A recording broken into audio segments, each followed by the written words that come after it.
History of the World Part 1 may not have enough comedic inspiration to merit a Part 2.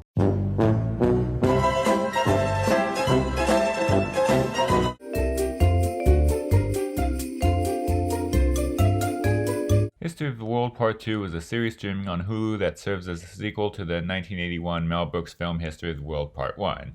There was never supposed to be a Part 2, they just named it Part 1 as a joke. I recently found out that it was a reference to the book The History of the World by Sir Walter Raleigh, which was supposed to have multiple volumes but only the first was finished. And also so they can put in a fake sneak peek of Part 2. Well, now both of those jokes are pretty much ruined because now there actually is a Part 2, although it has a new gang of writers. But Brooks is still one of those writers and also takes over from Orson Welles as the narrator, joining a cast of big names. Seriously, there are a lot of people in this show.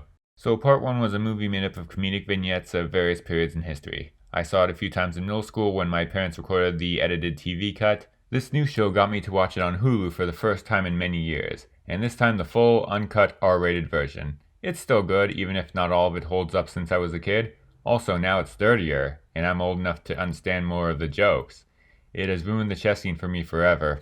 Am I being too sensitive, or is the idea of everybody on the scene ganging up onto one chess piece funnier than the actual joke? I mean, it would just be random humor, but then again the real scene wasn't that funny either. Anyway, it's not as good as something like Blazing Saddles, but it's still pretty funny. Better than a lot of other comedies. Its vignette style just allows for non-stop comedy without any real need to do anything else like develop characters or forward the plot. And more often than not, the humor works. And this one follows that same formula just over the course of 8 episodes. It's really more of a sketch show. The sketches aren't even in chronological order like in the movie. A lot of the time they'd make a longer skit but cut it up and have it play in intervals over the course of the show. And they even feel more like skit ideas than the movie. Most of the skits in the movie feel like they could be a movie on their own. The show has more skit type ideas. Things like what if Sigmund Freud had a masterclass, Curb Your Enthusiasm but with Judas, a cheesy sitcom starring the first African American member of Congress, The Beatles Get Back but with Jesus and his disciples. Yeah, they have a lot of different versions of the life of Jesus here.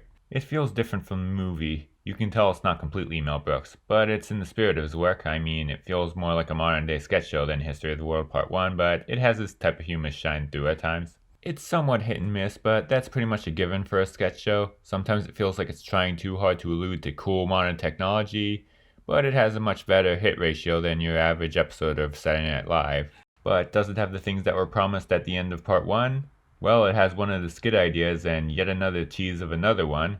Why are you holding us back from seeing the Viking funeral, Mel? But it's still a pretty good continuation. It's not as good as the original, but what do you expect? It's a sequel. It's a good sketch show full of big names and silly humor. Can't wait until Part 3 comes out in the next millennium.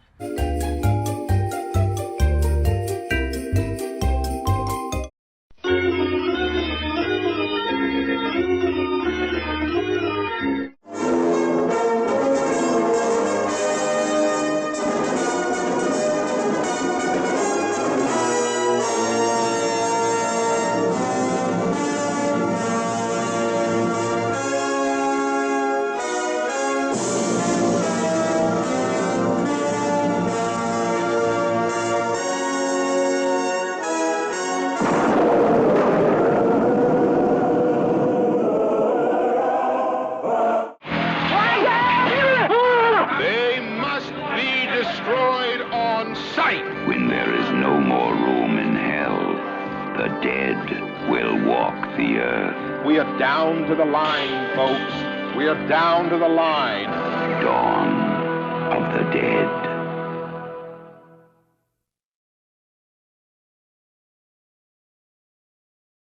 Oh, and I'm not allowed to use the music on the feature presentation bump anymore, so now I have to improvise.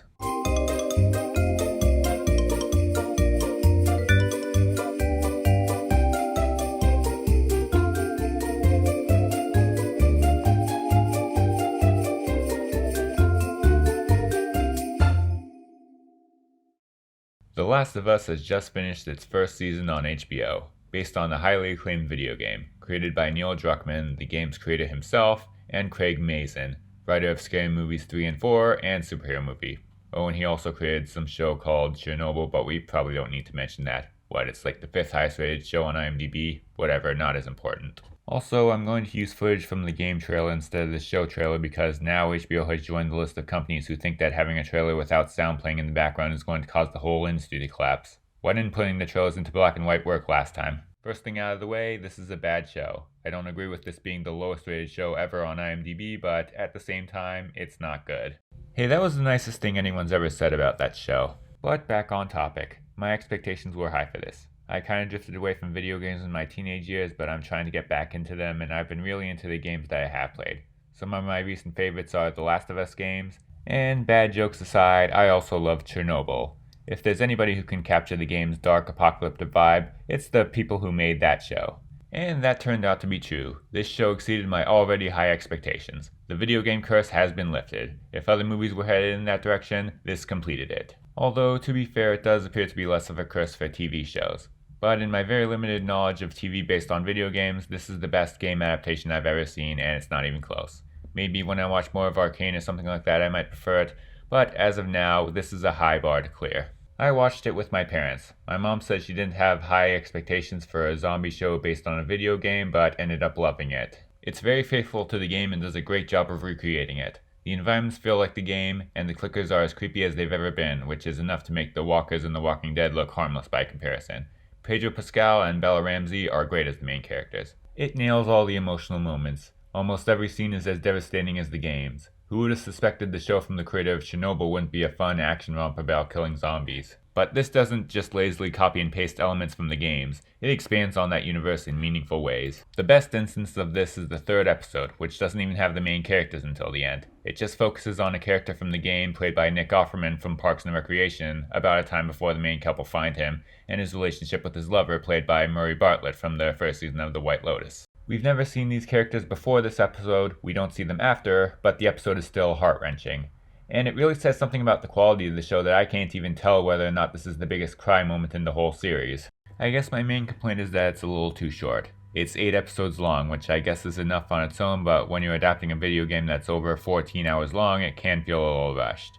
I can't believe I'm saying 8 hours is not long enough to tell this story. Remember before we realized that we can turn books into TV shows and kept trying to put all of them into movies and cutting a lot of stuff out?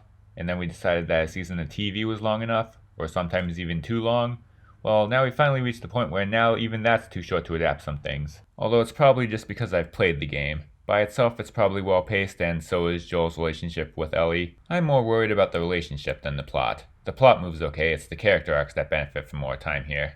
And as anybody who's seen how both the game and the season end knows, that is important. But basically, it's just a case of the game is better. I was thinking of lowering the rating because of this, but decided not to. If I discredited every adaptation that wasn't as good as the original, well, there'd be no great adaptations. And this is a great adaptation. It's the perfect retelling of a masterpiece, and an amazing show by itself. It could be the new Walking Dead. Hopefully it doesn't get boring in the second season like The Walking Dead did.